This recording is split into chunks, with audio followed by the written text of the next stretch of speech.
মধ্যবয়সী নারীর যৌনতা নদীর মতো। প্রথম দেখায় তাকে চেনা যায় না।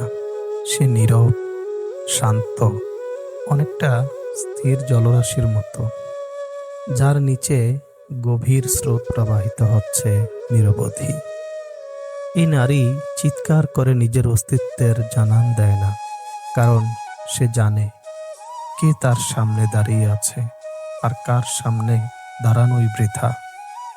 তরুণ বয়সে যৌনতা ছিল অনেকটা আগুনের মতো, তীব্র, উগ্র, হঠাৎ জ্বলে ওঠা আর হঠাৎ নিভে যাওয়া। কিন্তু এখন এখন তা আর আগুন নয়, এখন তা এক ধরনের আলো, যা জ্বলে নিজের মতো করে। উষ্ণতা ছড়ায় নীরবে, বিনয়ী কোমলতায়। এই নারী জানে কাকে চাই, কেন চাই, কখন চাই। সে কারো জন্য নিজেকে বদলায় না, কাউকে সন্তুষ্ট করার জন্য আর নিজেকে ব্যাখ্যা দেয় না। তার শরীর আর কৌতূহলের বস্তু নয়, সে শরীর নিজেই এক ভাষা, বয়সের অভিজ্ঞতায় গঠিত, ভবিষ্যতের দিকে নির্ভার ভরসায় তাকানো এক ভাষা। সে জানে কে ছুলে ভালো লাগবে আর কে ছুলে শুধু ব্যথা বাড়ে। সে জানে কার কাঁধে মাথা রাখলে নিঃশ্বাস হালকা হয় আর কার কাঁধে রাখলে বুক ভারী হয়ে আসে।